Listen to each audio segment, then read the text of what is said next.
এটা দিয়ে গরম ঝরঝরে ভাত অথবা রুটি পরোটার সাথে কিন্তু দুর্দান্ত লাগে।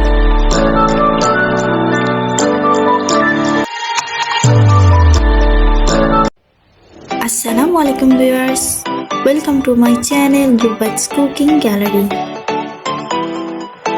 ভিউয়ার্স, মসুরের ডাল তো অনেক রকম করেই খাওয়া যায়, তবে আজকে বানিয়ে নিতে চলছি চাল কুমড়ো দিয়ে মসুরের ডাল।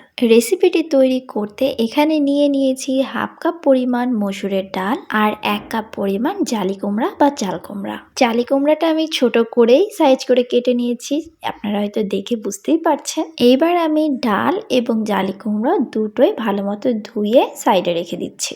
এখন চুলায় একটি পাত্র বসিয়ে তাতে দিয়ে দিচ্ছি 2 টেবিল চামচ সয়াবিন তেল। তারপর দিয়ে দিচ্ছি হাফ কাপ পরিমাণ পেঁয়াজ কুচি।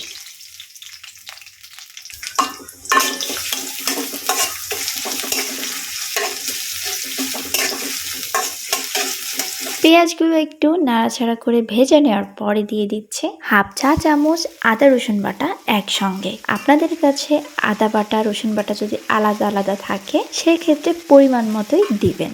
এরপর দিয়ে দিচ্ছি হাফ চা চামচ হলুদের গুঁড়ো, মরিচের গুঁড়ো হাফ চা চামচ, লবণ দিয়ে দিচ্ছি স্বাদ মতো। এখন সব মশলাগুলো একত্রে ভেজে নেব। তারপর দিচ্ছি হাফ চা চামচ জিরে গুঁড়ো।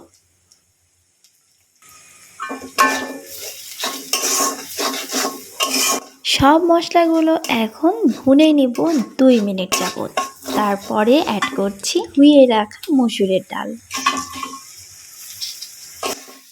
এই রান্নাটা করে নিতে খুব একটা বেশি উপকরণের প্রয়োজন নেই, সিম্পল একটি রান্না, তবে খেতে বেশ মজা। 1 মিনিট ডালগুলো ভালো মতো মশলাগুলোর সাথে কষিয়ে নেওয়ার পর দিয়ে দিতে হবে 1 কাপ পরিমাণ পানি। খেয়াল রাখতে হবে ডালগুলো যেন নিচে না লেগে যায়, লেগে যাওয়ার ফলে একটা পোড়া পোড়া গন্ধ বের হবে, সেক্ষেত্রে তরকারিটা খেতে বেশ ভালোও লাগবে না। পুরো রান্নাটা মিডিয়াম আঁচেই করে নিতে হবে। যাই হোক, এখন নাড়াচাড়া করে ঢেকে দিলাম এবং আবারও ঢাকনা খুলে পুনরায় নাড়াচাড়া করে দিচ্ছি। ডালের লুক দেখেই মনে হচ্ছে 50%-এর মতো হয়েছে। এই পর্যায়ে আমি দিয়ে দিব সেই জালি কুমড়াগুলো। এই কুমড়োগুলো এখন ডালের সাথে ভালো মতো করে নাড়াচাড়া করে 1 থেকে 2 মিনিট আবারও ভুনে নেব। এরই মাঝে আমি আবার ঢাকনা দিয়ে ঢেকে দিয়েছি, পরবর্তীতে ঢাকনা খুলে আবারও নাড়াচাড়া করে দিব। জালি কুমড়োগুলো দেওয়ার পরে আমি এখানটায় কোনো পানি অ্যাড করিনি, যতটুকু ডালে পানি ছিল সেই পানিটুকুতেই এতক্ষণ রান্না করে যাচ্ছিলাম। তবে 3 থেকে 4 মিনিটের মাথায় এখন দিয়ে দিচ্ছি 1 কাপ পরিমাণ পানি। এই পানিতে এখন জালি কুমড়োগুলো এবং ডাল সিদ্ধ হতে যতটুকু পার্সেন্টেজ বাকি ছিল সেইটা সিদ্ধ হয়ে যাবে। আপনাদের পরিবারে বেশি জন সদস্য থাকলে অবশ্যই ডালের পরিমাণ চাল কুমড়োর পরিমাণ বাড়িয়ে রান্না করে নিতে পারেন এবং যে উপকরণগুলো ব্যবহার করেছি সেটা আন্দাজ মতো বাড়িয়ে দেবেন। এখন অ্যাড করছি 7 থেকে 8টা কাঁচামরিচ ফালি। কাঁচামরিচের পরিমাণটা অবশ্যই আপনারা আপনাদের স্বাদ মতো বাড়িয়ে কমিয়ে নিতে পারেন, তবে চেষ্টা করবেন কাঁচামরিচটা দেওয়ার জন্য। এক্ষেত্রে তরকারিতে অন্যরকম একটা ঘ্রাণ আসে, ভালো লাগে খেতে। ঢাকনা দিয়ে আবারও ঢেকে দিলাম, অপেক্ষা করব জালি কুমড়োগুলো সিদ্ধ হয়ে আসা পর্যন্ত। দেখে বোঝা যাচ্ছে অনেকটাই পানি টেনে এসেছে। এখন চেক করে নেওয়ার পালা যে কুমড়ো সিদ্ধ হলো কিনা। খুব ভালো মতোই ডাল এবং জালি কুমড়োগুলো সিদ্ধ হয়ে গেছে।